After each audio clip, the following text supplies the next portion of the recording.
다음번에는 저희가 강남으로 한번 모실까요? 가깝게 그것도 괜찮습니다. 자주 오시라고. 예. 저희가 앞으로 VIP로 모시겠습니다. 예. 우리 진짜 VIP 자산운용 최준철 대표님이 저희 뭐 전에 주식 초등학교 시절에도 그렇고 머니투데이 방송 초창기 때부터 정말 많은 도움을 주셨어요. 그렇습니다. 개국 방송도 나갔던 거죠. 맞아요.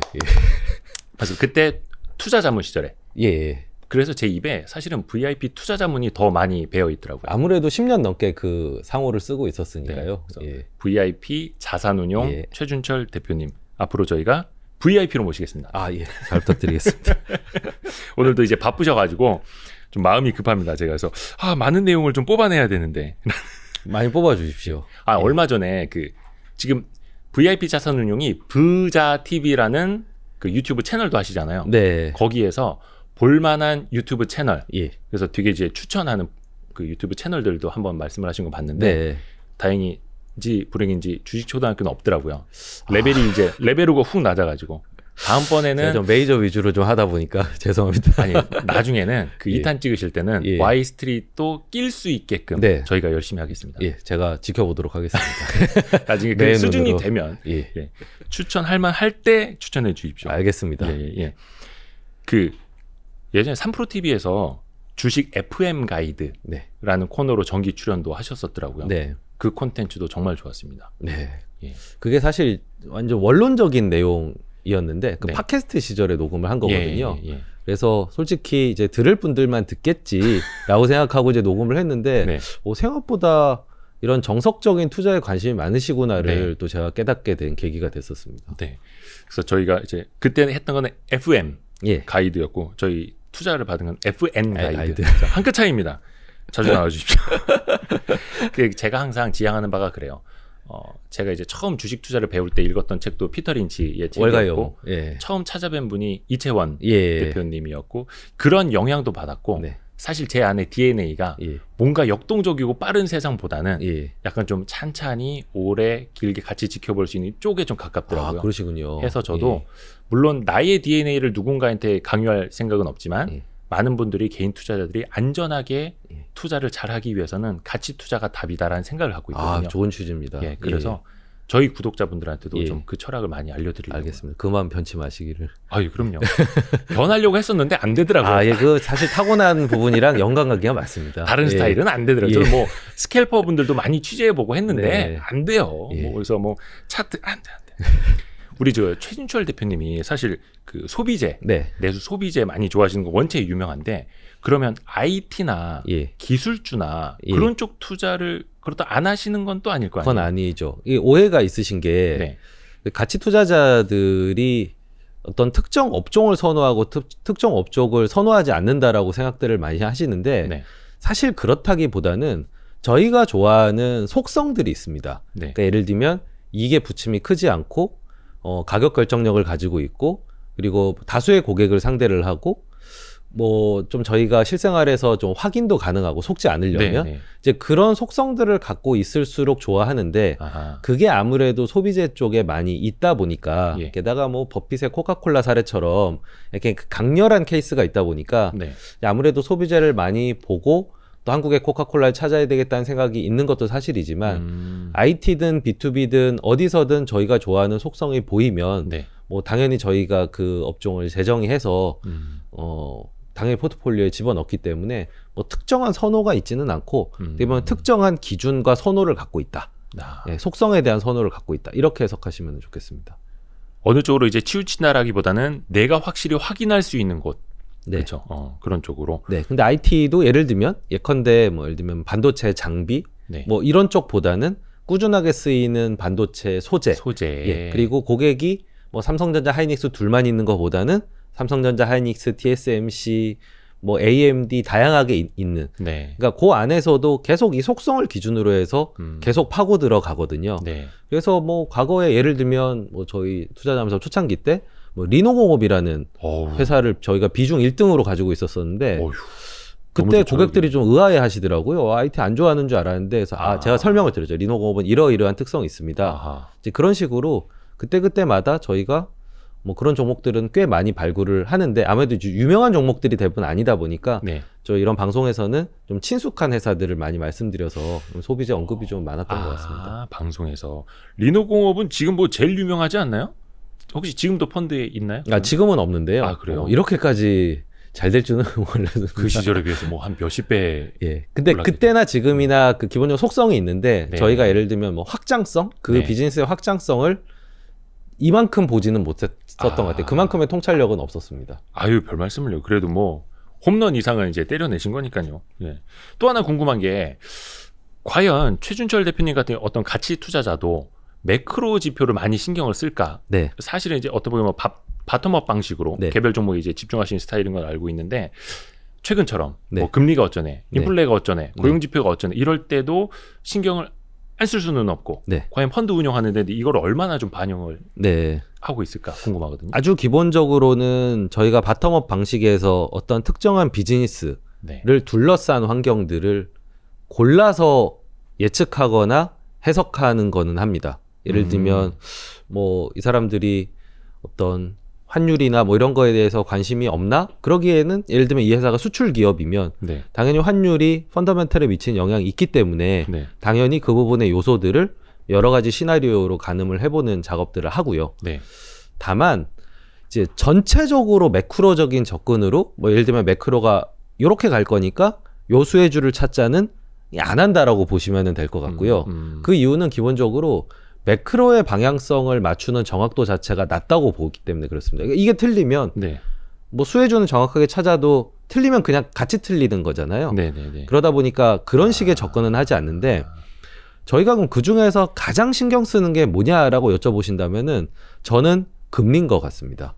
그러니까 금리라고 하는 건 자산 가격, 저희가 이제 자산 거래를 하는 사람들이잖아요. 예. 자산 가격을 결정짓는데 가장 큰 영향을 주는 요인. 그렇죠. 예. 그러니까 밸류에이션에서도 그렇고요. 그리고 어떤 상대적인 비교. 그러니까 예컨대 제가 가끔 그런 얘기를 합니다. 뭐 한 30년 전에 제가 같이 투자를 했다면 네. 이 정도 성과를 거둘 수 있었을까? 성과를 떠나서 주식을 안 했을 것 같다. 고금리 시절. 예. 그러니까 뭐 금리 뭐 15% 20% 주는데 네. 주식해서 뭐 저희 목표 수익률이라는 게 뻔한데 그냥 상대적인 매력도가 없었던 거죠. 네. 그거는 금리가 높았기 때문이었던 거거든요. 네. 반대로 이제 가치 투자 각광을 받았던 건 또 금리가 좀 낮게 가던 시기. 예. 어떻게 보면 역설적으로 좀 저성장으로 들어가면서부터 오히려 주식이 좀 각광을 받기 시작을 했었는데 금리는 자산 가격을 결정하기 때문에 일단은 안 볼 수는 없고요. 네. 그러니까 뭐 사람으로 치면은 이제 중력 같은 겁니다. 그러니까 우리가 점프를 할 수 있는 높이라는 게 네. 마이클 조던은 뭐 1m 50cm 예. 이상도 뛰겠지만 네. 저희가 뛸 수 있는 한계가 있잖아요. 근데 네. 이제 달나라에 가면 더 높이 뛸 수 있지 않습니까? 네. 중력 같은 거거든요. 아, 그러니까 이 중력의 수치를 가지고 적절한 목표 수익률, 밸류에이션에 쓰는 지표들 이런 것들을 다 결정짓기 때문에 생각보다 이거의 절대적인 수치 그리고 방향성은 매우 예민하게 보고 있습니다. 하지만 이거 역시도 뭐 정확도가 환율에 비해서는 그래도 어떻게 보면 사람이 어떻게 보면 정책 당국?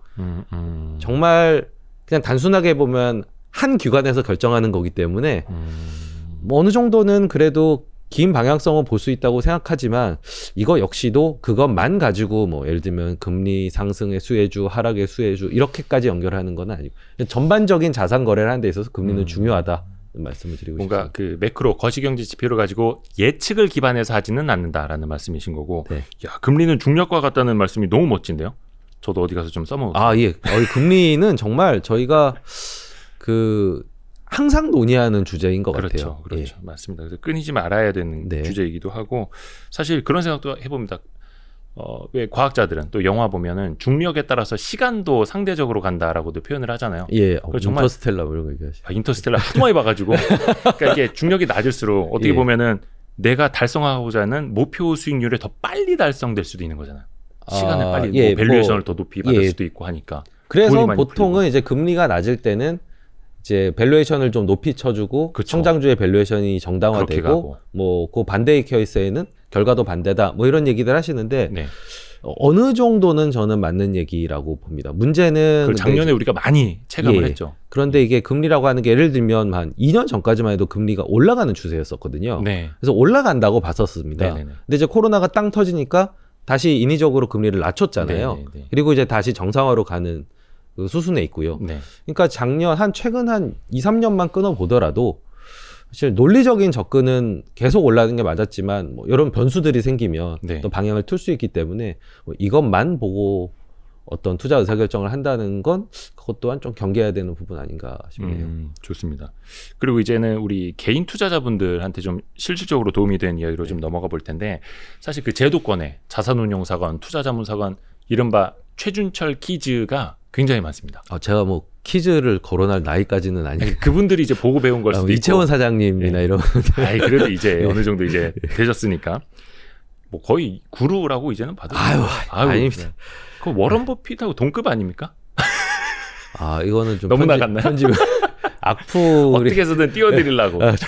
악플 싫어합니다. 저는. 근데 개인 투자자분들도 예. 이제 가치 투자를 많이 배우신단 말이죠. 네. 근데 이제 주변에서도 어떻게 개인 투자자분들 만나실 기회가 있으실까요? 뭐. 예, 있습니다. 그러니까 젊은 친구들은 제가 혹시나 우리 회사로 데리고 올 만한가 해서 만나는 친구들도 있고요. 뭐 블로그나 이런 거 보고 제가 연락을 하는 경우도 있고요. 그 서울대 그 SMIC? 그건 이제 동아리 차원에서 또 교류도 있고요. 네네. 그냥 저는 블로그 같은 걸 좀 많이 보는데 네. 이제 좀 젊은 친구가 어떤 생각을 이렇게 글을 잘 쓴다 이러면은 제가 연락해서 한번 보자 이렇게 하는 경우도 있고 뭐 실제로 제 같이 일하는 김민국 대표도 제가 주식 사이트에서 글 보고 연락해서 만났던 친구였으니까요.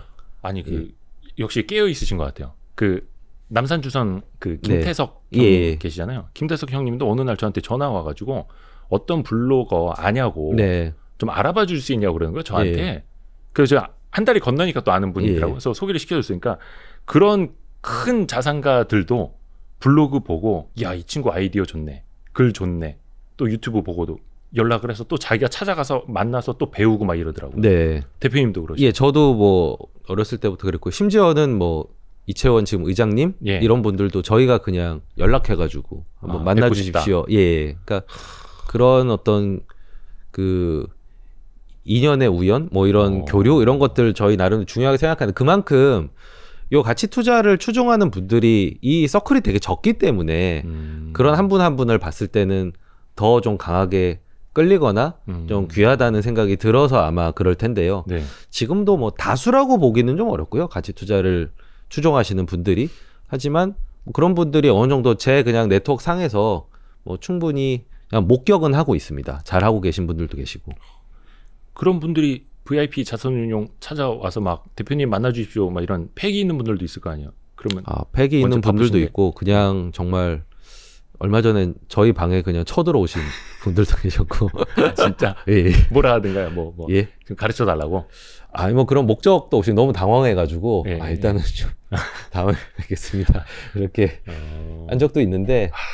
또 같이 하시는 분들이 그만큼 이렇게 또 열정이 있으시고 그렇죠. 배우고자 하는 의지가 있으시고 기본적으로 이제 배움을 좋아하시고 그리고 좀 보수적이시고 이런 분들이 아무래도 DNA가 가치 투자에 맞춰져 있으니까 어떻게 보면 이제 절실함일 수도 있고. 네.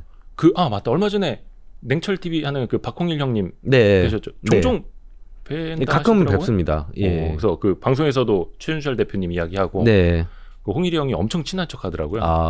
뭐. 가끔 이제 뵙고 있고 저도 많이 배우고요. 그리고 좋게 봐주셔가지고 근데 그만큼 이제 가치 투자 세계가 그렇게 넓지는 않습니다. 그 중에서도 고수분들은 또 정해져 있으시니까 그 만나면 많이 배우고 찐 고수가 돼가지고 그 형님이 그랬거든요 옛날에 정말 그 뭐라 해야 되나 지하는 아니고 반지하 반지하 살면서 조금 몇백만 원 몇천만 원 모은 돈으로 시작을 해서 그때도 그랬대요. 그 고수들 그냥 무작정 찾아가고 가서 배우고 막 이런 식으로. 그래서 막 옛날 어두운 시절 이러고 있을 때부터 봤는데 지금은 찐 고수가 돼가지고요. 근데 이제 이름이 좀 나셔서 이제 난닝구는 더 이상 안 입으시는. 그러게. 난닝구 방송을 다시 한번 보고 싶은데 이제 과거로 안 돌아가실 생각이. 저도 요즘에 너무 어려운 분이 돼가지고 연락을 잘 못하고 있습니다. 너무 어려워가지고.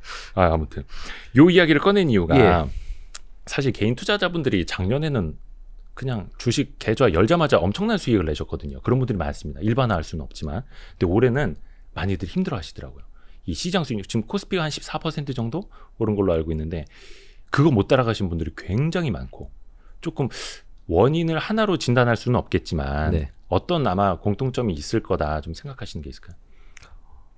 일단 이게 훈련이 많이 안 돼 계신 분들은 네. 처음에 뭐 역발상 투자라든가 뭐 펀더멘털 투자보다는 아무래도 많이 회자되는 종목을 추종 매매하시는 형태로 네, 네, 많이들 네. 투자를 하시거든요. 네.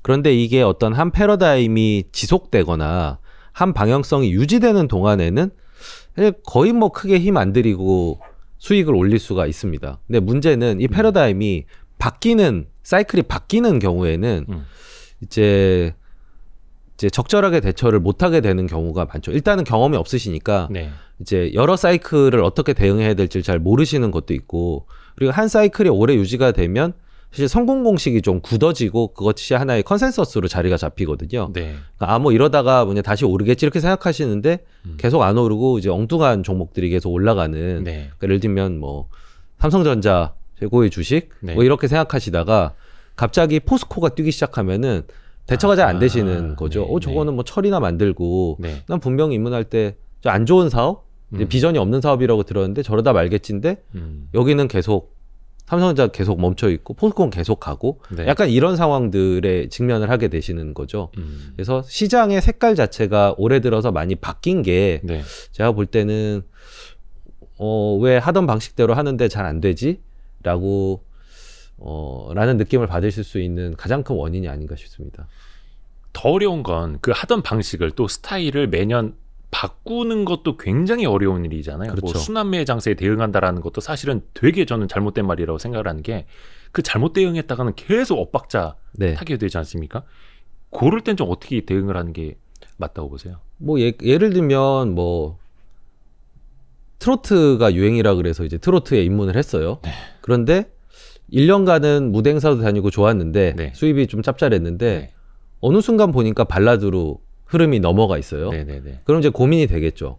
나도 발라드를 할 것인가? 트로트를 고수할 것인가? 네. 여기서 딱 트로트에 그냥 계속 발붙이고 있겠다고 한 사람들은 나는 트로트의 미래를 믿어, 혹은 난 트로트가 너무 좋아. 네네네. 이러신 분들은 남고 다음 사이클을 기다리실 수 있는데 네.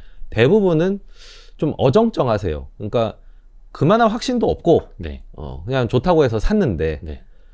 그렇다고 발라드로 넘어가자니 좀 불안하거나 더 잘 모르겠고, 아하. 그러니까 이런 상황에서 좀 우왕좌왕하시다 보니까 어떻게 보면 최악의 시나리오는 사이클이 넘어간 상태에서는 주저주저 하시다가 네. 저쪽 사이클이 명확해져서 쭉 올라가는 시기에 뒤늦게 발라드에 뛰어들었다가 다시 트렌드가 사이클이. 트로트로 오는 경우, 이런 경우가 반복이 되면 주식 나 안 해 이렇게들 결론을 맺으시고, 네. 실제로 제가 지난 저기 20년 죄송한데 넘는 마이크를 너무 이제 뭐 알겠습니다. 물대로 이렇게 치시려고 그래가지고 보통 이제 발라드 하겠습니다. 가수들이 가까이 대고 부르거든요. 그 정도는 좋습니다. 네, 발라드 알겠습니다. 가수처럼. 그렇게 주식을 포기하신 분들을 제가 너무 많이 봤던 것 같아요. 포기. 그러니까 사이클을 계속 쫓아다니시다가 주식은 안 되나 봐. 근데 차라리 그냥 제자리에 가만 계셨던 분들은 그래도 사이클이 돌아올 때마다 한 3, 4년에 한 번씩은 자산 규모를 좀 키우셨는데, 저는 그래서 이제 뒷공문이 쫓아다니는 투자가 제일 급이 낮은 투자다. 예. 그리고 맞습니다. 저조차도 스타일을 자주 바꿀 수 있는 그런 성향은 아니거든요. 그래서 저는 이제 자리에 머물러 있는 편인데, 다만 그 머물러 있는 곳에서 조금 더 전문적으로 이제 여러 가지 어떤 제가 마음이 편할 수 있는 장치들, 이런 것들 이제 만들어가지고 사이클을 버티는 뭐 그런 식으로 저는 이제 진화를 해왔던 케이스입니다. 어떻게 보면 이제 길목을 지키는 투자인데, 저쪽 길목 가서 기다리고 있고 이쪽 길목 가서 기다리고 있는 게 아니라 내 집 앞 만들어 놓고 내 길목 만들어 놓고 기다리는. 길목을 잘 지키시는 분들도 계시긴 하더라고요. 네. 근데 그런 분들은 배워서 그렇게 됐다기보다는 타고날 때 그냥 그런 감각을 타고나신 분들인 것 같아요. 저는 트레이딩 이제 잘하시는 분들. 그런 감각이 없기 때문에 네. 저는 이제 제가 할 수 있는 범위 내에서 더 잘할 수 있는 방법으로 진화를 해온 거죠. 좋습니다.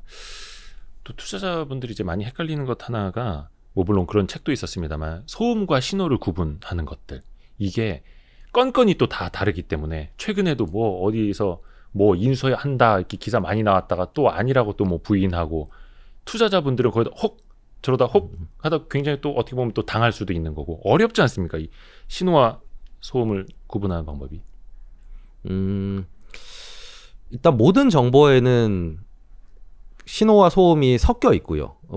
거의 모든 저희가 접하는 사실 정보들은 깨끗하게 다듬어진 정보라는 거는 많지 않은 것 같습니다. 뭐 이 유튜브 세계에서도 그렇고, 네. 뭐 꼭 경제, 주식뿐만 아니라 뭐 정치도 그렇고, 그러니까 결국에는 그 정보를 잘 가려내는 거는 저는 사실 개인의 책임이자 개인의 몫이라고 생각을 하거든요. 네. 그리고 그걸 극복할 수 있는 방법이 저는 이제 진실을 탐구하고자 하는 마음과 공부 이런 거라고 생각을 하는데 기본적으로는 그런 노력이 뒤따라주지 않으면 뭐 알아서 이렇게 걸러지지는 않는 것 같고요. 네.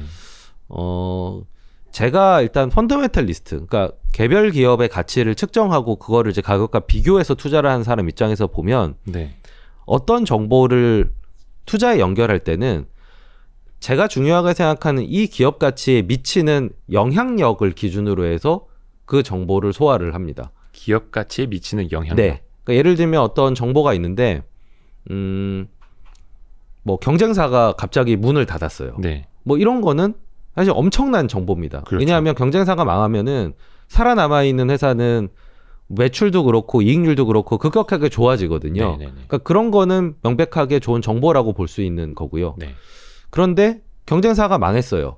그런데 내가 투자하는 회사가 직접적으로 경쟁하는 분야의 매출이 예를 들면 전체에서 1%예요. 그러면은 그거는 좀 소음에 가까운 거죠. 정보라고 할 수 없으니까 투자에 반영할 수 있는 정보라고 볼 수는 없는 거죠. 네. 그래서 결국은 최종적으로 내가 투자 의사결정을 기준으로 할 때는 이 정보가 얼마나 이 기업 가치에 영향을 미치냐를 기준으로 해서 다각도로 따져보는 그걸 계속 이제 걸러가는 거죠. 그래서 저도 하루에 뉴스를 많이 봅니다만 네. 그 뉴스를 봤을 때 항상 담당 애널리스트한테 물어봅니다. 이 뉴스가 일단은 진짜냐 가짜냐, 네. 실현 가능성이 있느냐 없느냐, 그리고 이게 우리가 투자하는 회사에 미치는 영향 파급력이 크냐 작냐, 혹은 지금 결정 내릴 수 있는 거냐, 결정을 지켜보면서 유보해야 되는 거냐, 네. 이런 식으로 계속 뉴스 자체를 재해석을 하거든요. 네. 그러니까 그런 과정을 참고를 하시면 되겠습니다. 그렇죠. 그래서 스스로 내가 해석해보고 나의 걸로 만들어야 되고, 누가 그러더라고요. 외부의 소리는 신호와 소음이 아니라 소음과 노이즈뿐이다. 사실 네. 같은 말이잖아요.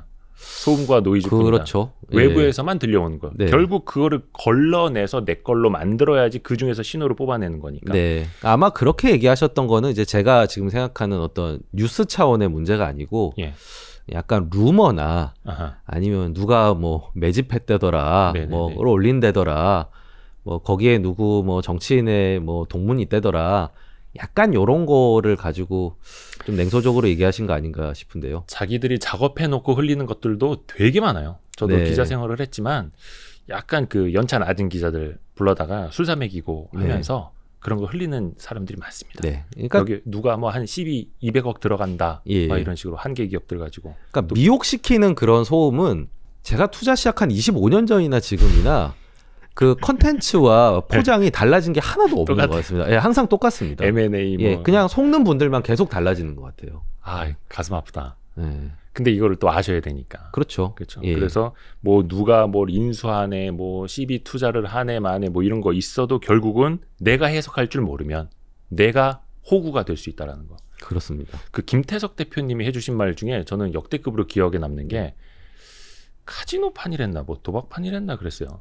그 거기 있는 사람들 중에서 카드 같이 치는 사람들 중에서 누가 호구인지 모르면 내가 호구다. 예. 그래서 오우 뒤통수 한 대 맞은 것 같았습니다. 버핏이 얘기한. 아 버핏 말씀인가요? 예. 인용을 하신 건데요. 아, 인용이었구나. 예. 괜히 그 형님 너무 대단하게 봤네. 아, 저희가 같이 투자하는 사람들 말 잘 가르두셔야 되는 게 대부분 인용한 것들이 많습니다. 왜냐하면 워낙 같이 투자의 구루들이 말도 좀 재밌게 하시고 예. 탁월한 비유를 쓰시기 때문에 저는 한 출처를 달도록 하겠습니다. 아, 농담입니다. 제가 원체 좋아하는 예. 존경하는 형님들이어가지고 또 이제 뭔가 좀 하시고 싶으신 말씀이 있으시다면 여기 와이스트리 와서 하시라고. 네. 그 작년에 제가 한번 전화를 드리고 싶었는데 요런 거 갖다 전화 드린 거 좀 실례겠다라고 해서 못 드렸던 이유가 뭐냐면 동서가 엄청나게 급등을 하더라고요. 네. 근데 사실 동서라는 주식은 2000년대 초반부터 거의 발굴을 하셨었고 되게 잘 아셨었잖아요. 작년에 뭐 거기가 되게 큰 변화가 뭐가 있었던 건가요? 별로 기사화된 것도 사실 최근에는 그렇게 자세하게 보지 않고 있고요. 예. 저희는 딱 그냥 믹스커피의 성장 사이클까지를 그 회사와 함께 딱 했던 것 같습니다. 근데 이제 믹스커피 자체는 계속 정체 혹은 계속 내려가는 추세이기 때문에 아마 네. 그 관련된 이슈는 아니었을 것 같고요. 아하. 항상 예전부터 동서와 관련해서 소음처럼 달라붙는 네. 재료는 해외 진출입니다. 예, 믹스 커피의 뭐 중국 진출 이런 거거든요. 어마어마하죠. 예, 생각만 해도. 아마 그런 것들이었을지 않을까. 왜냐하면 과거에도 항상 네. 이제 급등한다 이러면은 대부분 그 이슈들이 있었거든요. 진작했어야 되는데 거긴 그렇죠. 이제 해외에서도 잘 만들어가지고. 근데 뭐 구조적으로 일단 하기가 굉장히 힘든. 그 해외 법이나 5대5 예, 합작하다 보니까 그렇기 때문에 이제 국내만 하게 되는. 네, 오리온 같은 경우는 그래서 합작을 해지를 해버렸잖아요. 프리토레이랑 결별하고. 네. 그래서 왜 도리토스 이런 것도 도도한 나초 이런 식으로 네네네네. 바꾼 것도 그게 이제 JV를 깨고 그렇게 이제 갔던 게 해외 진출을 본격적으로 하겠다라고 네네네. 그 작업을 했었던 거거든요. 그러니까 그거는 사실은 동서 쪽에서는 좀 성사되기는 힘든. 동서가 어디랑 같이 있어요? 네슬레였나? 예, 그러니까 옛날에 크래프트. 크래프트. 예. 지금도 거기는 똑같고. 네네. 근데 요거는 이제 그냥 한 예를 잠깐 이야기했던 거고, 요걸로 제가 여쭤보려고 하는 거는 사실 그 동서라는 주식도 거의 뭐 열 몇 배, 거의 한 20배 가까이도 네. 올랐었다가 또 근래 보면은 근 한 반년 사이에 한 절반 이하, 네. 거의 3분의 1까지 많이 떨어졌습니다. 네. 이럴 때 투자자들은 뭘 어떻게 좀 캐치하고 뭘 어떻게 지켜보고 어떻게 대응을 해야 되는지, 저 회사가 네. 좋은 건 다 알아. 이런 상황에서 네. 뭐 물론 주가에 미치는 영향 요소는 뭐 어마어마하게 많겠지만, 예. 이게 동서가 20배 가까이 오르는 거에 네. 그 해석을 굉장히 단순하게 하시더라고요. 그냥 믹스커피가 성장이, 제가 또 그렇게 단순해서 그냥 이해하기 쉽게 얘기한 것도 있는데, 네네네네. 20배까지 올랐던 건 사실 네. 아주 낮은 지점에서부터 시작했기 때문입니다. 그러니까 네. 아주 저평가된 구간에서 네. 저평가가 해소가 된 1단계가 있었고요. 해소가 된 이후부터 또 성장성만으로 올라갔던 구간이 있거든요. 네. 그러니까 대부분 가치 투자를 개인으로 가치 투자 하시는 분들 중에서 많은 자산을 모으셨던 분들이 이런 케이스의 종목이 많습니다. 그러니까 요 포인트부터 시작해서 성장을 먹었다. 그리고 여기서부터 저평가 해소만 먹었다가 아니고 이 전 사이클을 몇 개를 드시면 큰 자산이 되시는 김태석 사장 마찬가지고요. 그러니까 그런 단계를 겪었기 때문에 사실 20배까지 갔던 거고, 지금은 그렇게 저평가도 아니고 성장도 좀 멈춰있기 때문에 사실 저는 큰 매력이 없다라고 보고 다시 포지션을 잡지 않은 거거든요. 근데 만약에 과거형이죠. 예, 과거형이죠. 네, 그렇죠. 예, 예. 근데 이제 그런 유의 종목들을 다시 들어가신다고 하면 네. 뭐 결국에는 남들이 잘 모르는 어떤 성장성 이런 것들을 보고 들어가시거나, 아니면 그냥 동서는 딱 배당만 받겠다라고 생각하시거나, 아니면 동서가 막대한 현금을 가지고 있는데 네. 그 현금으로 성장 동력을 창출해 내거나, 기본적인 그 정도의 아이디어는 좀 있어야 될 것 같고요. 뭐 이런 또 소비재 같은 경우에는 저희가 이제 생활 속에서 많이 이제 그 성장 동력을 확인하는데, 예를 들면 뭐 믹스컵이 내에서 혹은 그 밖에서 뭔가 히트 상품 조짐이 날 만한 걸 내가 만들었다. 네네네. 이러면 또 얘기가 달라질 수가 있겠죠. 근데 소비재는 기본적으로 히트 상품이 큰 수익률을 주는 경우가 대부분입니다. 동서 같은 경우도 마찬가지죠. 사실 믹스커피라는, 우리는 그냥 옛날부터 저 회사가 갖고 있는 제품이라고 생각하지만 한때는 히트 상품이었고 그게 성장 아이템이었고 스테디셀러가 되면서 현재의 그 회사들을 만들어준 거거든요. 그러니까 그런 부분도 같이 챙겨보셔야 되는데, 나는 커피 믹스 안 먹는데 뭐 동서를 산다, 이건 조금 모순이 있는 것 같습니다. 그 하신 말씀이 한 1, 2년 전에 하이트 진로 네. 스토리랑 비슷하기도 테라 하고, 같은 경우도 그렇죠? 그럴 수 있죠. 술 좋아하시는 분들이면 예. 제 진로이즈백이나 테라를 보고 그거 네. 둘 다 갖고 있는 하이트 진로를 사셨을 수 있죠. 그게 숫자에 앞서서 사실 일어난 일이었기 때문에 또 숫자가 나오면 이미 다 올라가거든요. 그렇죠. 그러니까 그 전 단계에서 발굴하고 싶으시면은 주변을 유심히 살펴보셔야 됩니다. 그래서 저평가가 해소되는 국면과 성장성이 나오는 국면, 네. 그 두 개를 다 먹으면 그게 최고다. 그러니까 이게 그 같이 투자하는 사람들이 왜 저렇게 미련하게 자꾸 네. 싼 종목 하나, 네네네.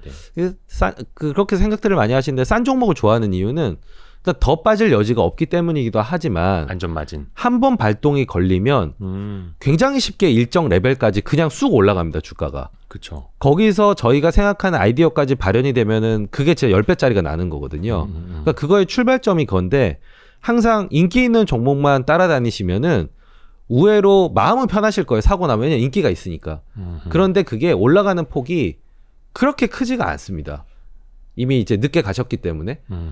그래서 저는 싼 종목의 장점은 수익률도 그만큼 잘 맞으면은 높기 때문에 그걸 보는 거지.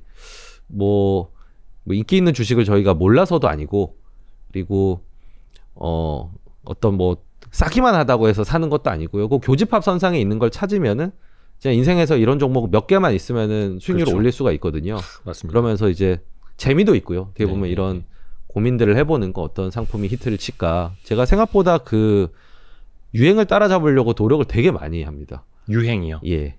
그러니까 세상의 트렌드를 좀 이해하려고. 그렇죠. 예. 예. 뭐 마트도 가고 뭐 젊은 사람들한테 물어보기도 하고 이제 여기 오면서 그 에스파의 넥스트 레벨을 들으면서 왔는데 결국 SM. 예. 예. SM이 과연 제대로 걸그룹을 키웠나 이런 것도 이제 살펴보기도 하고 네. 굉장히 노력을 많이 하는 편인데 그게 일종의 저의 재미이자 투자 아이디어의 원천이 되는 거죠. 좋습니다. 그게 좋습니다. 그 사실 히트 상품 나오기 전에 뭐 PER 한 6배짜리 회사가 PER 한 12배? 한 시장 정도까지만 이제 가치를 받아도 2배가 나는 거고, 거기에서 히트 상품이 나와서 제대로 된 평가 받고 하면 사실 음식료주 뭐 내수주도 한 20배 초반까지도 밸류에이션을 주잖아요, 시장에서는. 그렇죠. 그거만 하더라도 이제 3배 이상이 나는 네. 거고. 옛날에 오리온, 농심 뭐 다 사실 지금 얘기하는 10배짜리 종목들이 네. 다 그런 단계를 과정을 거쳤다라고 거쳤었죠. 보시면 됩니다. 좋습니다. 요걸 이제 많은 분들이 체득을 좀 하시면 좋겠는데, 저는 또 하나 걱정되는 게 많은 분들이, 그러니까 작년에 경제 투자 관련된 책들이 어마어마하게 팔렸잖아요. 주식 관련된 것도 기본서부터 이제 뭐 마인드 세팅까지도 그렇고. 근데 많은 분들이 책을 읽는 것과 이것을 실전으로 어떻게 보면 이제 나에게 적용하는 건 또 굉장히 좀 다른 일이더라고요. 네. 좋은 문구들은 많이 알아. 근데 사실 이거 들고 나서 투자를 할 때는 책은 책이고 이거는 이거고 이렇게 돼버리더라고요. 좀 그런 분들한테 좀 조언 좀 해주세요. 그러니까 진짜 공부가 뭐냐에 대한 생각을 좀 해보셔야 될 텐데요. 네. 그 이제 예를 들면 저희 자녀들 공부하는 자녀 학생이 네, 네, 있으신 경우에 네. 얘가 이제 공부한다고 주장은 해요. 예, 공부한다고 주장은 하는데 맨날 그 입시 경향 뭐 이런 것만 보고 예, EBS에서 그 과목 가르쳐 주는 거 말고 네. 그 뉴스에서 이번에 입시가 이렇게 바뀐다더라 이런 것만 계속 보고 있으면 네네네. 공부했다고 인정해 주실 수 있을까요? 아니죠. 계속 지는 주장하겠죠. 예. 난 공부를 하고 있다고. 네네. 근데 우리가 생각하는 공부는 국어, 영어, 수학을 책 붙잡고 보고 그 관련된 강의를 듣는 거잖아요. 네. 주식 공부를 대부분은 입시 경향 맞추기처럼 공부를 하시는 분들이 대부분인 것 같아요. 예. 그래서 아까 말씀하신 사실 그런 상황들이 네. 시세를 주로 시세를 본다든지 네네네. 뉴스를 본다든지 네. 혹은 시황을 본다든지 이런 것들이 저는 솔직히 제 입장에서는 진짜 공부가 아니라고 생각합니다. 진짜 공부는 앞서서 제가 말씀드렸던 또 회사에 대해서 좀 속속들이 아는 거 네네네. 그리고 그거를 주가와 비교해 봐서 싼지 비싼지를 가늠해 보는 거 저는 이런 것들이 이제 공부라고 생각하고요. 그렇죠. 좀 더 근본적으로 들어가면은 저는 책의 효용은 두 가지라고 생각합니다. 하나는 관점을 만드는 겁니다. 그러니까 그 관점이라는 게 정답이 있다기보다는 내가 끌리고 지속적으로 할 수 있으면서 선배 투자자를 통해서 수익을 창출할 수 지속적인 수익을 창출할 수 있음을 입증했던 방법은 네.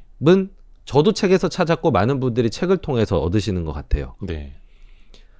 그리고 두 번째는 그 안에서의 어떤 그런 방법론들 네. 그런 것들이 유효한지 안 한지를 실험해 보는 가설로서 의미가 있는 겁니다. 예를 들면 뭐 조엘 글린블라트 네. 선생님께서 ROE와 PER 가지고 이렇게 랭킹을 매겨가지고 하는 아주 간단한 방법을 보여주신 적이 있는데 네. 그것도 책이거든요. 예. 그러면 그걸 보고 한번 해보는 거죠. 아하. 그래서 이게 유효하다.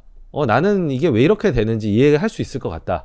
이러면은 그게 하나의 나의 방법론으로 자리를 잡는 겁니다. 네. 그러니까 정답이라는 건 없지만 일종의 가설을 주거나 혹은 나의 어떤 관점과 방향성을 잡을 수 있는 이거는 오로지 책을 통해서만 이루어지는 거고 저는 마치 골프 가시기 전에 일단 연습장 가셔서 레슨 받고 자기 폼을 만들고 그렇게 해서 필드에 나가시는 것처럼 일단 처음은 책을 여러 개 보면서 거기서 뭔가 방법을 찾으시면서 그거를 실전에 이제 가서 적용해 보든. 그래서 레슨할 때 이렇게 배웠는데 필드 나가서 해보니까 통하더라.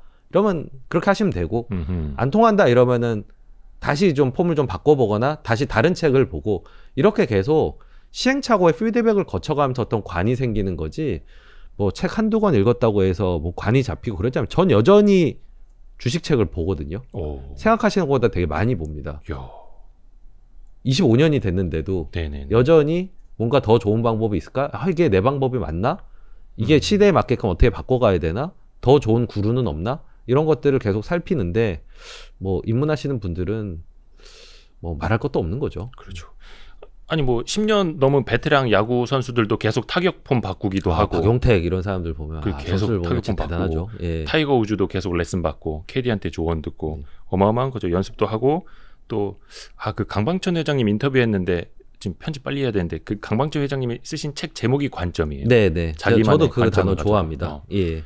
나 자신을 또 의심하고 다른 사람들도 같이 의심해서 내 관점이 없으면 소음에 흔들릴 수밖에 없거든요. 그러니까 관점을 만드는데 상당한 이제 시간이 들어가게 됩니다. 그러니까 그 관점이 생기고 나서야 이제 드디어 내가 어떤 종목을 좋아하고 어떤 종목을 싫어하는지 이런 것들을 분별할 수 있게 되거든요. 그러니까 그 과정은 반드시 지키셔야 되는데 이상하게 모든 운동이나 어떤 직업이나 전문성을 가진 어떤 일들에 비해서 주식 투자는 훈련을 덜 하고도 잘할 수 있다고 생각하시는 분들이 훨씬 많은 것 같아요. 숫자로 돼 있잖아요. 네, 실제 머니가 아니라 게임 머니 같잖아요. 그러니까 사고 파는 그 과정 자체가 너무 단순해서 그런 것 같아요. 사실 더 중요한 건 그 이면에 있는 건데. 너무 편하게 돼 있죠. 그리고 아까 그 말씀 중에 그 조엘 그린블란트 형님 말씀 나왔고 잠깐 그 ROE 이야기가 나왔는데 그거는 제가 그 주식 초등학교 시절에 만든 영상이 있습니다. 조엘 그린블란트의 이게 발음하기가 되게 어려워요. 조엘 글린블라트입니다. 블라트인가요? 예. 저도 그 촬영하면서 NG를 여러 번 냈습니다. 발음이 안 돼가지고. 그린블라트.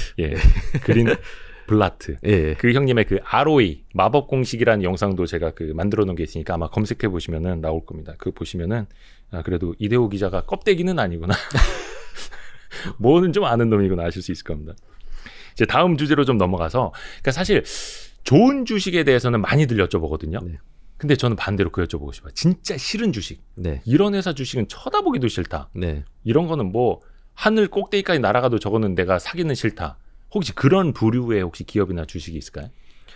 주식의 가장 큰 특징 중에 하나가 대부분의 경우에 주식 투자자들이 경영권을 가지고 있지는 않습니다. 그러니까 경영에 간섭하거나 경영을 저희가 할 수 있는 입장이 아니거든요. 그렇죠. 집은 예를 들면 저희가 사면 고칠 수도 있고 저희 입맛에 맞게끔 바꿀 수가 있잖아요. 통제력을 발휘할 수 있거든요.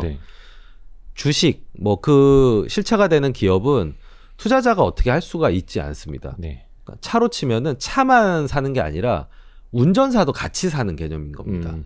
그래서 아무리 차가 좋아도 운전사가 폭주하고 난폭운전하고 그리고 저희한테 불친절하게 대하면 그러면 주식 투자하는 보람과 저희가 얻을 수 있는 게 다 사라지고 맙니다. 그래서 결국 과락의 기준을 하나만 꼽으라고 한다면 저희와 이해관계가 일치하지 않으면서 기업 가치를 파괴하는 경영진이 있는 회사. 대주주와 경영진. 네. 우리나라는 보통 이제 대주주가 경영진이고 이제 미국 같은 경우에는 이사회가 선임한 이제 용병 사장 이 아마 거기에 해당을 하게 될 텐데 미국은 그나마 이사회에서 바꿀 수라도 있지만 저희는 좀 바꾸기 쉽지 않거든요. 우리나라는 그렇죠. 네, 그래서 경영진이 뭔가 불안하다, 기업 가치를 파괴한다, 그리고 주가가 오르거나 배당이 늘었으면 하는 우리 주주들의 이해관계와 불일치한다라는 생각이 들면 그런 회사는 투자하면 안 됩니다. 그것 때문에 고생하시는 소액주주 분들 많으시죠. 또 많으시죠. 뭐 연대를 만들어서 같이 하시는데도 힘들고. 자꾸 그 김태석 대표님 얘기하게 되는데 우리 남산주성 형님도 몇 년 고생하셨죠. 결국 소송까지 갔지만 역시나 그 현실의 벽을 많이 이제 느끼시는. 그래서 제가 뭐 한국 그 기업 가버넌스 포럼 같은 경우가 그런 단체에 제가 같이 활동을 하는 이유도 정말 좋죠. 예, 이게 뭐 한두 주체가 할 수 있는 게 아니고 그렇죠. 나는 집단적으로 공부도 하고 방향성도 제시하고 영향력도 좀 행사하고 그런 것들이 뜻을 같이 하시는 분들이 같이 해야 된다고 생각. 그만큼 되게 그 힘든 과제입니다. 바꾸기가. 하지만 맞습니다. 뭐 점차적으로는 좋은 방향으로 갈 거라고 생각하고 저도 현장에서 그래도 방향 자체는 바람직한 방향으로 가고 있다라고 생각을 합니다. 하지만 여전히 저희가 투자하는 개별 종목에 있어서는 그런 함정들이 있기 때문에 그런 경영진은 잘 거르셔야 됩니다. 참 그게 어려운 일입니다. 어려운 일인데 그래서 지난번에도 한국 가버넌스 포럼 그 좌담회 하실 때도 그때 되게 비가 많이 왔던 걸로 기억을 하는데 저 혼자 막 카메라 챙겨갖고 가서 촬영을 했었거든요. 네. 그래서 혼자 편집해갖고 또 올리기도 했었고 그래서 박용옥 대표님도 조만간 또 한번 나와주시고 예. 또 조만간 또 좋은 책이 거두시니까요. 예. 근데 이게 아이러니한 게 그럼에도 불구하고 경영자가 도덕적이지도 못하고 뭔가 경영 시스템도 투명하지는 못하지만 이익은 잘 내네. 그럼 또 주가는 가요. 이런 현상을 또 그럼 시장에서는 그래 돈만 벌면 되지 막 이렇게 가거든요. 요즘은 뭐 ESG 합니다만 이런 현상들은 좀 어떻게 이해를 하세요? 단기 투자할 거면 상관없습니다. 그러니까 택시 탔는데 예. 뭐 담배 냄새도 나고 난폭운전 하시고 욕하시고 핸들에 손 떼고 전화도 하세요. 그런데 100m 갈 거면 상관없습니다. 그냥 타시면 돼요. 네. 예. 타시면 되는데 네. 한 서울에서 부산을 간다라고 하면 그 택시는 타면 안 되는 거죠. 그러니까 장기적인 관점을 가질수록 더 신경을 써야 되는 부분이고요. 단기 투자하시는 분들한테는 관계가 없는 이슈입니다. 명언입니다. 명언. 그죠? 내가 진짜 말 그대로 뭐 한 30분 걸리는 거리 5분 만에 가고 싶으면 총알 택시를 타야죠. 네, 죽을 수도 있죠. 그렇죠. 감내하고 감수하는 거죠. 예. 면허가 없을 수도 있는데. 그래서 저는 투자에는 정답이 없다는 게 그 각자의 어떤 생각과 환경에 따라서 정답이 아닐 수도 있고 길 수도 있거든요. 그러니까 저의 입장에서는 이제 장기 투자를 하고 특히 저희는 이제 자금 사이즈가 있기 때문에 지금 2조 5천억. 한 3조 가까이 됩니다. 벌써요? 그러니까 한번 사면은 오래 갈 수밖에 없습니다, 사실. 예. 쉽게 드나들 수가 없기 때문에 중소형주 투자도 많이 하고 그런 경우에는 따져보지만 금액이 작고 언제든지 아니다 싶으면 나오실 수 있고 단기 투자를 하신다고 하면은 저거보다는 오히려 단기에 주가에 영향을 주는 요인에 더 많이 신경을 쓰셔야 되겠죠. 오히려. 그래서 저는 정답이 없다라고 얘기하는 거고요. 저랑 비슷하시다면 이런 부분을 참고하시라고 말씀을 드리는 겁니다. 멋진 표현입니다. 그 기업들 중에 뭐 괜찮아 보이는데 특히 이제 IR 같은 거 신경을 안 쓰는 경우들이 되게 많습니다. 물론 이제 대주주가 뭐 증여 상속이 안 끝나서 그럴 수도 있고 어떤 기업들은 아예 탐방조차도 받지 않는 기업들도 있거든요. 근데 제가 알기로는 탐방을 잘 안 받는 기업에도 투자하신 사례가 있는 걸로 알고 있고 그건 어떤 기준인가요? 이제 사업을 시작하셨으니까 이제 직접 이제 사람도 뽑으시고 이제 하실 텐데 일단 저희가 어떤 판단을 할 때 가장 먼저 보는 건 과거의 이력입니다. 과거에 이 사람이 살아왔던 이력. 그러니까 그거가 더 저는 그 표현보다 더 중요하다고 생각해요. 표현까지 잘하면 좋겠지만 깨끗하게 살아왔고 고비고비마다 책임감을 발휘하고 좋은 의사결정을 해왔다면 다소 그 친구가 말수가 적거나 말이 어버버하거나 수줍어서 말을 못하더라도 저는 그런 친구들 채용해야 된다고 생각을 하거든요. 그러니까 고려해봐야 된다고 생각을 합니다. 둘 다 갖추면 더 좋겠지만 그런데 살아온 건 개판으로 살았는데 말만 뻔지르르하게 해요. 저는 그건 걸러야 된다고 봅니다. 그래서 저희가 어떤 경영자를 판단할 때 많이들 뭐 우리는 뭐 경영자 만날 수도 없고 인터뷰도 못 해보고 하시지만 저희의 대부분의 시간은 이 경영자가 걸어왔던 길을 체크를 하는 겁니다. 이력서를 보듯이. 그걸 가지고 미래에도 이럴 것이다라고 판단을 하는 거지 뭐 말 몇 마디 듣고 그렇게 판단하는 거는 아니거든요. IR도 비슷한 것 같습니다. IR은 일종의 투자자하고의 소통인데 잘하면 좋겠지만 과장돼 있는 곳은 조심해야 되고요. 적더라도 자기가 판단해서 올바른 방향을 가고 있는 회사라고 생각하면은 굳이 저는 큰 무게를 둘 필요는 없다고 봅니다. 그래서 이제 정말 개인 투자자분들도 탐방 많이 다니시는 분들도 있는데 항상 그런 정보를 공유하더라고요. 과거에도 IR이 좀 뻥이 심했던 회사들, 너무 자신감에 넘치는 CEO, 그다음에 CFO 있는 회사들 조심해야 된다. 그래서 어느 정도 필터링해서 듣고 내가 이만큼 들었다면 요만큼만 믿어야 된다라는 어떤 학습 효과들도 있더라고요. 네, 굉장히 많더라고요. 뭐 저희도 그런 경험들이 있었고요. 예. 경험이 좀 부족할 때는. 그래서 제 결론은 살아온 궤적을 보는 게 훨씬 더 낫다.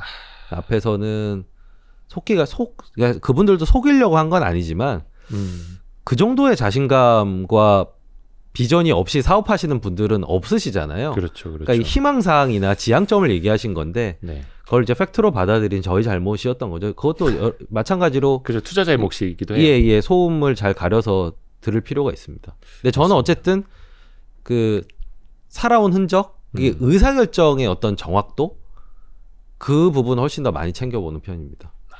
이 역시 신호와 소음일 수도 있고 진짜 소음과 노이즈일 수도 있고 저희는 그래서 Y스트릿도 앞에 그 투자 위험 고지하는 영상 있잖아요. 거기에 뭐라고 썼냐면 좋아요는 진짜 좋을 때 눌러달라. 구독은 구독할 가치가 있을 때 구독해달라라고 네. 아예 저는 대놓고 그렇게 이야기를 합니다. 그럼 알고리즘에 잘 안 걸리실 텐데. 유튜브야 사랑한다. 그래서 진짜 투자를 같이 투자하듯이 구독도 같이 구독해야 된다고 생각을 해요. 네. 그래서 구독자가 안 늘고 있습니다. 찐팬을 원하시는군요. 맞습니다. 저는 그래서 네.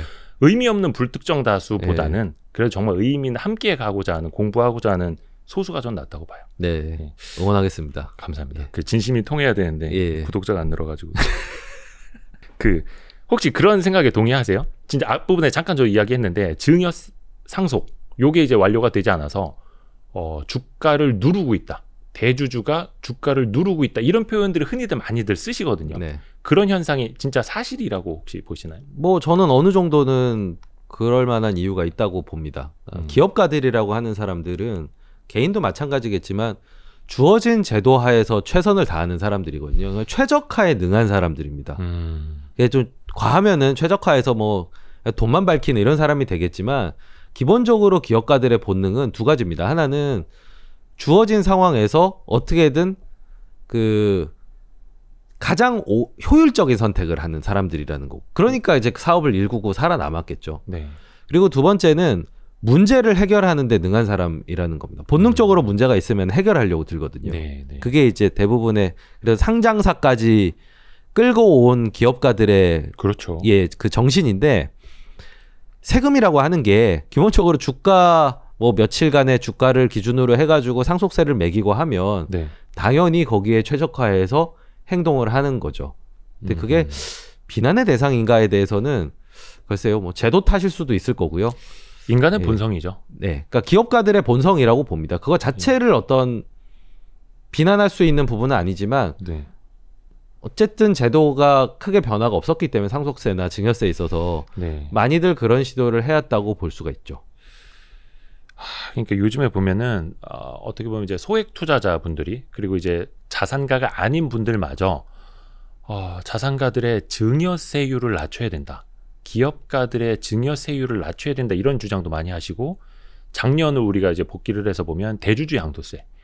아니 3억 이상 투자하시는 분도 아니고 심지어 전 재산이 3억도 안 되시는 분들마저 대주주 양도세를 완화해야 된다. 이렇게 주장을 하시는 걸 보면서 한편으로 되게 짠했어요. 저 사람들에 대한 규제가 결국은 돌고 돌아서 일반인들, 소액주주들한테까지 오니까 그러는 거구나. 그러니까 사실 집주인을 규제할수록 세입자가 힘들어지는 거랑 똑같은 건데 혹시 증여세는 좀 낮춰야 된다고 보시나요? 또 자산가시라서. 참 예민한 그 부분인데요. 상속세율이 높은 거는 좀 사실인 것 같습니다. 그러니까 저는 현재의 텍스 체제를 해석할 때 그렇게 해석하거든요. 네. 과거에 전산이나 이런 게 발달하지 않은 시절엔 탈세가 워낙에 횡행했기 네. 때문에 정부 입장에서 봤을 때 명백하게 피해갈 수 없는 길목에서 왕창 걷는 시스템을 만들어낸 겁니다. 그렇죠. 그게 네. 바로 증여세 같은 거거든요. 그러니까 최고 죽는 세율이 거는 이제 명백한 경영권까지 갖고 있을 때는 60%까지 가죠. 예. 그러니까 그때 회수를 하는 건데 지금 이제 세제가 상당히 투명해지고 전산이 돼 있는 상황에서는 사실 세금을 법인세든 소득세든 배당소득세든 낼 거를 싹 다 내고 남은 재산에 대해서 또 증여세나 상속세를 물리니까 이거에 대한 자산가들의 반발심이 있는 거거든요. 네. 저는 뭐 그런 어떤 집계의 수준 변화에 따라서는 조금 맞춰줘야 되지 않나 싶고요. 저는 대주주 증여세 일반 개인 투자자 같은 경우에는 저는 그 부분은 생각이 조금 다른데 네. 어떻게 보면 개인 투자자들이 주식으로 번 돈을 완전히 면세로 가져간 게 되면 그거 자체가 약간은 예외적인, 그러니까 글로벌 기준으로 봤을 때는 네네네. 대부분은 캐피탈 게인 텍스를 물리고 예. 대신 통산을 하죠. 네, 플러스 마이너스를 통산해서 딱 번 거에 대해서. 그리고 미국 예. 같은 경우에는 장기 보유하면은 세율을 깎아주거든요. 아우, 맞아요. 그런 식으로 인센티브 체제를 만드는데 이게 또 명칭 자체가 이제 대주주라는 예. 명칭이 들어가면 내가 무슨 대주주냐 이래서 약간은 좀 그러니까 논란의 핵심을 약간 비껴나는 듯한 느낌이 들거든요. 네. 근데 저는 캐피탈 게인 텍스를 부과를 하되 네. 합리적인 방안으로 설계하면 좋겠다. 워낙 외국의 케이스가 많으니까. 우리 빼고는 다 캐피탈 게인 텍스가 있으니까 네. 그거를 보고 좀 더 건전한 투자 문화를 위한 제도를 만들어줬으면 좋겠다는 바람이 있습니다. 그러니까 자본이득세, 자본이득 과세에 대해서 뭐 전면 과세하는 건 이제 2023년부터 하는 거는 이제 뭐 확정이 됐다고 이제 봐야죠. 그런데 장기 투자자에 대해서는 그만큼의 좀 공제를 준다든가 세제 혜택을 줘야 되는 건 이제 당연한 거죠. 근데 네. 사실 이거 알고 보면 저기 금융투자협회, 증권사들의 모임 이런 데서 별로 그런 거 가지고 로비 안 합니다. 빨리빨리 사람들이 회전시키고 샀다 팔았다 하고 그래야지 자기네들한테 브로커리지 수입이 좋은 거기 때문에 그래서 저는 업계에서는 이건 정말 건의를 안 할 사항이구나. 네. 결국은 투자자들, 소액주주들이 개미들이 나서야 되는 거여서 이해관계 충돌 문제가 있네요. 그렇죠. 저는 그 부분은 생각을 못했습니다. 그래서 하여튼간 장기 투자자들한테는 확실히 좀 세제 혜택을 줘야 된다. 예. 개미들 일어납시다. 선동 모드. 선동해야지. 선동해야지. 농담이고요. 하여튼 진심이 담긴 반 농담입니다. 이제 가치 투자자니까 아까도 이제 뭐 길목 지키는 이야기도 하기는 했었는데 저평가돼 있는 주식들 뭐 요즘 뭐 아직도 뭐 PER 4배, 5배짜리 많더라고요. 그런 것들 발굴하는 것까지는 좋아. 근데 사실 너무 빨리 사도 문제 아닙니까? 네. 사고 나서 시장이 알아줘야 되고 남들이 알아줘야 되는데 미인주 찾기라는 말도 있고 이게 나한테만 예뻐 보이면 안 되고 언젠가 시장이 알아줘야 되는데 네. 거기까지 넘어가는 과정에 대해서 조금 알려주실 수는 있을까요? 저는 이제 포트폴리오를 구축하는 과정을 네. 연예기획사에 많이 빗대서 설명을 드리거든요. 네. 그러니까 저희가 포트폴리오를 구축하는 과정의 제일 첫 번째는 종목을 분석해서 편입하는 거잖아요. 네. 그게 유망 가수를 오디션 봐서 여러 가지 테스트를 거쳐서 얘는 걸그룹 데뷔가 될 만 하겠다 안 하겠다를 가늠하는 그 선발 과정이랑 비슷하다고 생각을 합니다. 이 1단계에서 제일 중요한 거는요. 대중이 좋아할 거냐 안 좋아할 거냐를 떠나가지고 기본적인 자질을 통과를 해야 됩니다. 기본기. 예, 그러니까 노래도 잘하고 춤도 잘 추고 예. 외모도 좋고 네. 매력도 있고 네. 기본적으로 딱 그거 가지고 따져야지 연예기획사 사장이 어설프게 얘를 대중들이 좋아할까? 이래서는 답이 안 나옵니다. 네. 기본적으로는 펀더멘털을 중심으로 체크한다. 저희 1번입니다. 그러면 이 유망주가 네. 대중에게 어필할 수 있을까? 네. 그거는 내부적으로 토의를 하겠죠. 여러 가지 부분들을 놓고 현재의 트렌드를 놓고 내부적으로 여러 가지 토의를 해보고 먼저 데뷔시킬 친구와 나중에 데뷔시킬 친구를 가리겠죠. 먼저 데뷔시킨다고 하면은 앞에 펀더멘털도 검증이 됐고 대중에게도 먹히겠다라는 판단이 두 개가 다 개입이 된 겁니다. 그 과정을 거쳤기 때문에. 그러면은 이 친구는 후보군에 들어가겠죠. 걸그룹 후보군에. 그런데 이게 또 한 4명으로 조직하는 거랑 10명으로 조직하는 거랑 또 대중의 사랑을 받는 확률의 차이가 있습니다. 4명만 데뷔를 시키면은 이게 다 대중의 선택을 못 받을 수도 있잖아요. 그러니까 뭐 그중에 한두 명이. 맨날 술 마시면서 그 얘기하는 거죠. 애들 춤도 잘 추고 노래도 잘하고 너무 매력 있는데 왜 이렇게 세상에 안 알아주는 거야. 그런데 10명으로 늘리면 그중에 한두 명은 뜰 거 아닙니까? 네네네. 그러니까 약간 분산을 좀 해야 됩니다. 어느 정도는. 예. 그래서 포트폴리오가 필요한 거고. 예. 그래서 요즘에 연예 기획사들을 보면은 그룹의 그 인수를 늘리는 게 요즘 트렌드입니다. 너무 많아요. NCT 이런 거 보세요. 몇 명이에요? 25명입니다. NCT가 25명. 예. 진짜 시티네. 예. 거의 시민 구단 아니에요? 시티는 아닌데. 아니 그 정도면 거의 시민 구단 아닙니까? 예. 그래서 저는 개인 투자라 할지라도 어느 정도의 적절한 분산을 해야 너무 굶지 않습니다. 예. 옛날에 걸스데이 케이스로 보면 처음에 미나가 떴죠. 네. 미나가 어느 정도 걸스데이 먹여 살리죠. 처음에. 예. 그러다가 군대에 가서 아잉 해가지고 예, 이제 해리가 떴고 네. 응팔에서 이제 정점을 찍었죠. 네. 그리고 이제 유라도 외모가 조명을 받고 네. 뭐 이런 식으로 이게 한꺼번에 뜨는 게 아니고요. 왜 소진은 얘기 안 해주세요? 죄송합니다. 이 방송 안 보셔야 되는데. 농담입니다. 농담입니다. 이렇게 네. 보합에 머물러 있는 경우 보합? 예. 네. 그 정체하는 경우도 있는데 네. 아무튼 현실적으로 종목들도요. 음. 이렇게 한꺼번에 뜬다기보다는 순차적으로 그때그때 조명을 받아서 리레이팅이 되고 그 종목이 전체 수익률을 어느 정도 끌어주면서 이 포트폴리오가 점차적으로 수익률을 갖춰 나가는 겁니다. 현실적으로는. 그래서 뭐 한두 종목 샀는데 왜 이렇게 안 알아줘? 이건 이제 분산을 좀 적절하게 못 하신 탓이고요. 네네네. 그리고 대중에게만 어필하는 이건 진짜 지금 유행에 딱 맞는다. 뭐 대선 테마주 이랬는데 계속 적자 내고 상패되고 이러면 사실 펀드멘트를 점검을 제대로 안 하신 거고요. 이게 이제 두루두루 살피고 종목 분석이든 종목 피킹이든 포트폴리오 구성이든 그리고 그 이후에 어느 정도의 기다림, 뭐 제가 용형까지 얘기는 하지 않겠습니다만, 네. 그건 이제 너무 오래 기다린 케이스고요. 브레이브걸스. 예. 예. 어느 정도의 기다림은 그래도 각오를 해야지. 걸그룹 조직해놓고 오래 뜨겠지 이렇게 생각하는 건 저희가 들었을 때 어떻습니까? 오 지혜롭구나. 뭐 현실 감각이 막 뚜렷하네. 이런 생각이 드시나요? 좀 철없어 보이잖아요. 네. 주식 투자자들도 이렇게 철없어 보이는 거를 이제 상식처럼 많이들 생각을 하셔서 되게 안타깝습니다. 현실은 그렇지 않습니다. 또 나한테만 그렇게 보이면 안 되니까. 네. 대중의 생각도 읽어야 되고. 아까 그 그룹, 그러니까 연예 기획사에서 아이돌 그룹 만들듯이 투자를 해보는 것도 상당히 좀 이제 좋은 방식일 수도 있겠어요. 그러니까 사실 스피드 스케이팅이나 그 사이클 경기도 그 있잖아요. 팀 추월 경기. 네. 계속 이제 뒤에서 와서 끌어주고 쉬어가고 그런 포트폴리오. 물론 저도 이제 편입 종목이 다 한꺼번에 많이 올랐으면 좋겠는데 네. 이제 한 25년 하다 보니까 네네네. 그게 저희 마음대로 되니까 주식에 되게 어려운 면 중에 하나가 네. 노력한 만큼 결과가 정확하게 나오는 게 아니거든요. 약간 운칠기삼적인 요소가 있습니다.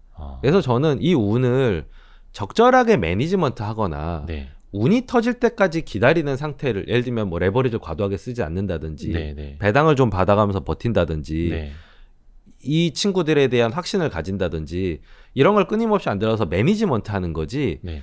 난 공부 이만큼 했는데 해서 정확하게 그 결과가 나오는 게임이 아니라서 어떻게 보면 더 허무하게 느끼시거나 아니면 그건 소용이 없어라고 쉽게 갈 수 있는 게 이 주식 투자고 그래서 되게 이게 묘한 겁니다. 되게 요물 같아요. 주식이라고 하는 게. 그러니까 일반적으로 우리가 상식적으로 접근하는 그런 게임의 룰이랑 많이 다릅니다. 다르죠. 예. 특히 이제 인간의 심리가 많이 녹아져 있기 때문에 네. 거기에 많이 좌우. 그리고 우리가 통제할 수 있는 것들이 생각보다 많지가 않거든요. 그렇죠. 그래서 어떻게 보면 이제 과학이 아니라 예술의 네, 범주에 그렇습니다. 들어가는 거기도 하고요. 저는 역으로 그런 질문을 예. 드리고 싶어요. 사실 저는 이제 평생을 질문하는 직업으로 이제 살아오고 있는데, 저도 사실은 질문하는 직업. 그저 기업들에게, 예, 예. 아이들에게 좋죠. 근데 나는 스스로 투자자로서 이런 질문을 받아보고 싶다. 혹시 그런 거 혹시 생각해 보신 적 있어요? 누구로부터요? 대중이 됐든 고객이 됐든 다른 뭐 가치 투자를 배우는 후배들이 됐건 왜 이런 질문을 안 할까? 약간 그런 거 혹시 생각해 보신 적 없으실까요? 안 받아본 질문이 더 없으신 것 같기도 하고. 없나 보네. 바로 딱 떠오르지는 네. 않는데 뭐 어느 질문에든 제가 대답할 준비되어 있습니다. 그러면 역으로 예. 진짜 내가 지금까지 받아본 질문 중에 예. 이런 질문은 정말 좋았다. 예. 제가 그 필명이라고 하긴 좀 뭐한데, 네. 그러니까 많은 분들이 필명을 쓰시잖아요. 예. 저는 좋은 질문이라는 필명을 좀 쓰고 싶어요. 네. 정말 좋은 질문에서 좋은 답이 나오는데, 나는 항상 좋은 질문을 하고 있을까? 라는 질문을 저 스스로 되게 하고 있거든요. 네. 좋은 질문은 어떤 게 있을까요? 좀 알려주십시오. 글쎄요. 일단 제가 최근에 들었던 질문 중에서 네. 이건 좀 스스로 돌아보게 된다라고 했던 질문은 네. 왜 돈이 많은데 편하게 개인 투자를 안 하고 남의 돈을 맡아서 계속 운용하십니까? 뭐 이런 질문입니다. 그렇게 실력 있으면 네 돈이나 굴리지 마 이런 거. 예. 그리고 심지어는 뭐 여기도 댓글 달릴 수도 있는데 네. 뭐 그렇게 잘하면 계좌 깔아 뭐 이런. 그러니까 아니 저는 사실 수익률이 매일매일 나와서 그러니까 보셨는지 모르겠는데 사모펀드 수익률 전 사모펀드 수익률이 다 나오는 건 매일매일 돌거든요. 그렇죠. 증권사 그 PBS 쪽에서 예. 다 뽑고 있죠, 항상. 그럼 매일매일 공개가 되는데 예. 계좌를 까라고 예. 그러시더라고요. 그 증권사 지점 가셔가지고요. 내가 한 3억 투자할 건데 사모펀드 수익률 좀 순서 알려달라고 하시면 다 보실 수 있습니다. 예. 그래서 저는 이제 그 질문을 받고 한번 생각을 해보게 되더라고요. 왜 내가 이제 돈과는 별개로 예, 타인의 자금을 운용하고 있고 계속 이 일을 하고 있나? 왜냐하면 다른 분들 같으면은 뭐 은퇴해서 진작에 은퇴할 만한 아직은 아니죠. 그러니까 할 만한 자산. 네, 자산. 예. 혹은 저렇게 큰 돈을 운용하면 스트레스 많이 받지 않을까. 그리고 엄청 바빠 보이는데 그렇죠. 투자하면 좀 여유롭게 살아야 되는 거 아닌가. 뭐 이런 거에 대해서 의문들이 좀 있으신 것 같더라고요. 네. 그래서 제가 한번 스스로 한번 생각을 해보게 됐거든요. 제가 알기로는 굉장히 바쁘게 사시고 굉장히 어떻게 보면 힘들게 사시고 외부에도 나는 너무 바쁘게 산다 라고도 이야기도 많이 하시는 걸로 알고 있는데 일단 운용 자산이 크면 어떤 느낌이냐면요. 네. 코끼리 밥 먹이는 느낌입니다. 예. 그러니까 아이디어가 정말 계속 필요해요. 그리고 좀 큰 아이디어가 여러 개가 필요하거든요. 그러니까 한두 개 뭐 이런 아이디어 이런 걸로는 안 됩니다. 그리고 연속해서 계속 이어가야 되기 때문에 성적을 그러니까 이제 보는 범위 자체가 좀 넓은 거죠. 근데 이걸 제가 그러면 싫어하느냐? 이게 제가 싫어하지 않는 것 같더라고요. 결국 좋아서. 네, 그러니까 이게 두루두루 많은 비즈니스를 이렇게 보는 게 굉장히 재밌다. 제가 오전에도 자동차 이렇게 긴 보고서랑 그다음에 SM 보고서 긴 거 이렇게 읽고 왔는데 전혀 다른 거잖아요. 네. 사실 개인 투자하시면 이렇게까지 안 보셔도 돼요. 그러니까 왜냐하면 그 내용이 너무 디테일해요. 그 안에 들어가 있는 내용들이. 근데 제가 그 보고서 시간은 들어가지만 재밌게 읽었어요. 예. 그래서 기본적으로 좀 좋아하는 것 같습니다. 누가 쓴 건지. 저희 내부 애널리스트. 내부. 예. 내부 보고서. 저희는 한 번 쓰면은 20장, 30장씩 나오거든요. 일단은 제가 이게 남의 비즈니스 들여다보고 생각해보고 예측하고 그런 거 굉장히 좋아하는구나. 이거를 다시 한번 제가 좀 느꼈고요. 기본적으로 좀 덕업일치에 가까운 그런 부분이 있고요. 그리고 타인의 자산을 운용하는 거는 원래 그렇게 이제 입문을 그렇게 했고요. 투자 자문사를 일단 시작을 했으니까. 그리고 이렇게 약간 사업적으로 해야 큰 리서치 조직이랑 협업을 해서 일을 할 수가 있습니다. 그러니까 제가 많이 깊게 보고 싶은데 혼자서 다 못하니까 이렇게 조직을 가지고 또 좋은 인재들을 계속 이제 채용하고 육성을 하려면 어느 정도 회사의 재정적인 그런 부분이 좀 받쳐줘야 되고, 그러니까 혼자서 일하기보단 협업해서 이 투자를 한번 끝장을 내보자 이런 마음이 저한테는 있는 것 같습니다. 근데 이제 개인 투자를 하게 되면 이제 혼자로 돌아가야 되잖아요. 보는 폭도 좁아지게 되고 깊이도 아무래도 좀 덜 할 거고요. 그래서 이 일이 싫지가 않고 또 이렇게 성적이 안 좋으면 상처도 주시지만 또 잘하면 또 이렇게 칭찬도 해주시고 되게 정직하거든요. 정직한 일이고 정직한 피드백이 오거든요. 그럼 이제 실망하시면 이제 다시 인정받아야지 하고 또 열심히 하고 또 인정해 주시면 또 계속 이어가야지 하고 뭐 그래서 계속 하는 거 같더라고요. 근데 기본적으로 제가 이 일을 되게 좋아하는 것 같습니다. 사실 VIP 투자 자문 시절부터 그렇고 VIP 자산 운용도 꾸준함이잖아요. 사실 가치 투자도 그래야 되는 거고, 어떻게 보면 좀 시류에 따라서 가치 투자들이 또 욕을 많이 먹을 때도 있고 다시 떠오를 때도 있고 하긴 한데, VIP는 이제 꾸준하게 이제 최준철 대표님이 중심을 잡고 계시다는 거. 저희가 또 대주주기 때문에 잘하셔야죠. 저희 발로 나가지 않는 이상은. 김민국 대표님하고도 중요한 것 같이 하고 계시나요? 네네. 지금 사무실도 같이 쓰고 계신다고. 같은 방을 쓰고 있죠. 근데 저는 개인적으로 김민국 대표님을 한 번도 못 뵀어요. 그때 회사 갔을 때도 못 뵀고 이래가지고 아니 왜 자꾸 대외적인 활동을 혼자만 하고 김민국 대표님을 숨겨놓으시지? 그러니까 그 브자 TV, 그 유튜브, VIP 자산운용 유튜브에 김민국 대표님도 나오셔서 말씀 잘하시더라고요. 그러니까 저는 약간 외향적이질 못하고 말씀을 잘 못해서 방송이나 언론에 많이 안 나오시나 싶었는데 말씀을 굉장히 그렇지 잘하시는데요. 않습니까? 다음번에는 김민국 대표님 좀 한번 보내주시면 개별적으로 연락. 제가 욕심내고 있다고. 네, 김대영 때부터 엄청 바빠가지고. 예. 두 분 다 바쁘시죠. 어제도 막 사실. 스케줄 6개 이렇게 소화를 하더라고요. 너무 감사합니다. 너무 감사합니다. 마지막으로 가시기 전에 저희 그 Y스트릿이 이제 런칭한 지는 한 달 반 됐나? 예, 그 정도 됐는데 네. 앞으로 좀 어떻게 네. 투자자들한테 진짜 좋은 예. 정보, 아이디어를 예. 드리는 관점에서 봤을 때 좀 조언 좀 해주시고 어떻게 좀 만들어 나가라. 되게 왜냐면은 쓴소리도 잘 해주시고 네. 약간 그 관점이 너무 좋으셔가지고. 그러니까 저는 일단 뭐 꼭 가치 투자라고 표현하지 않더라도 네. 좀 장기적으로 검증된 방법을 계속 소개해 주시고 네. 방법을 알려주시고 믿음을 좀 갖게 해주셨으면 좋겠다 싶은 생각이 듭니다. 그러니까 제가 처음 주식할 때만 해도 표본이 적었어요. 그러니까 성공 사례가 미국에서만 있었지 한국에서 많이 없었었거든요. 네. 근데 지금은 이제 한국에서도 꽤 많은 정석적 플레이로 좋은 결과를 얻으신 분들의 케이스가 많은데 네. 여전히 거기에 대한 믿음을 못 가지시는 게 많이 안타깝습니다. 그래서 그런 분들 많이 모셔주시고 네. 많이 그런 자신감들 꼭 주식하면은 막 사수를 부리거나 막 남의 주머니를 이렇게 좀 터는 식의 그런 방식, 뭐가 독해져야 주식하면 막 독해져야 되고 막 눈에 쌍심지를 켜야 되고 이런 게 아니라 네. 얼마든지 마음 편하게 그래도 공부는 좀 해야 됩니다. 정석적인 투자를 해도 괜찮다는 자신감을 좀 막 이렇게 불러 일으켜 주셨으면 좋겠습니다. 저희가 투자의 정석이 되겠습니다. 네. 투자의 정석의 겉표지까지만. 그 알맹이는 사실 뭐 저희가 쓸 수는 없고, 예. 많은 고수분들. 예, 뭐 많이 이제 네트워크 있으시니까 네. 좀 저희도 이제 무게감 있으신 훌륭하신 분들 이제 제도권 인사들부터 비롯해서 제야의 찐 네. 고수들까지도 좀 많이 모시려고 하고요. 그러니까 어떤 분들은 이제 유튜브에서 많이 이제 노출이 되는 트레이더, 스캘핑 하시는 분들도 유튜브 많이 하고 이제 많이 알려져서 그거를 이제 따라하겠다고 뭐 하시는 분들도 꽤 많아요. 네. 근데 저는 기자로서 10여 년, 저 실제로도 그분들 많이 따라다녀봤고 하지만 절대 못 따라갑니다. 그럼 그분들이기 때문에 하시는 맞아요. 거고 저 100% 공감합니다. 한 10만 명 중에 뭐 한 1, 20명은 따라할 수도 있을 것 같아요. 근데 다수는 여기 제가 하나만 네네네. 이제 덧붙이면은 네. 저도 이제 정말 잘하는 타고난 그 트레이더 동생을 한 명 알고 있는데 네.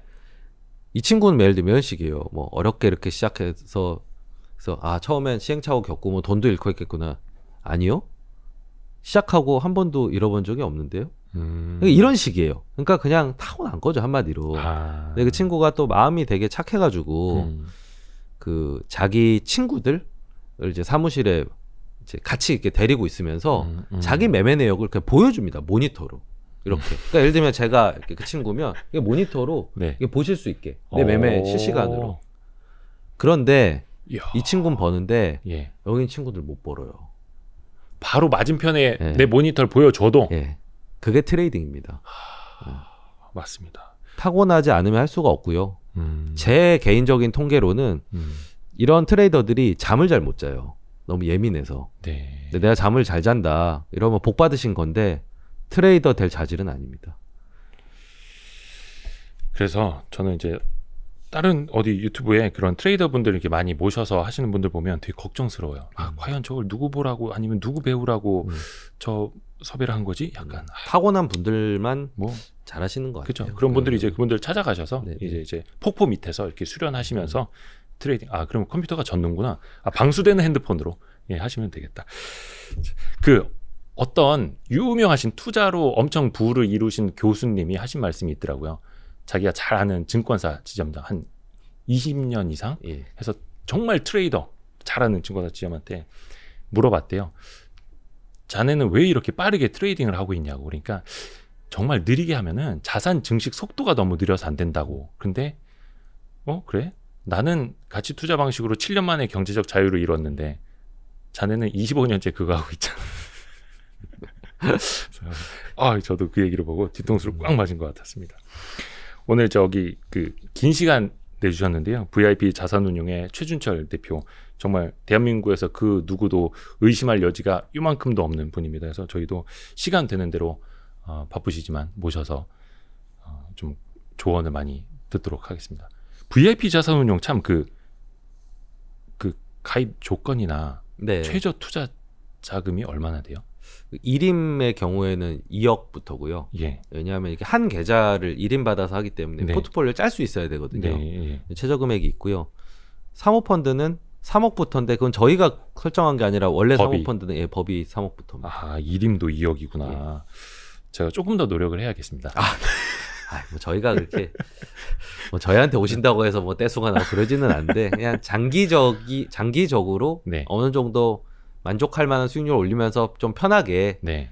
간접 투자라는 걸 이용해서 편하게 하고 싶으면 저희가 이렇게 막 롤러코스터를 태워드리진 않기 때문에 네, 네, 네. 뭐 그런 분들하고 궁합은 그런 분들은 맞을 수 있어요. 저희 상품이나 저희 스타일도 모두에게 맞는 거라고 생각하진 않아요. 저희가 한 구독자 100만 명 넘어서 이렇게 골드 버튼이 뒤에 걸려 있으면은 거의 이제 VIP를 찾아가겠습니다. 오늘 최준철 대표님 바쁘신데 시간 내주셔서 너무 고맙습니다. 네, 감사합니다. 고맙습니다. 즐겁습니다. 아유, 고생하셨습니다. 예, 그렇습니다.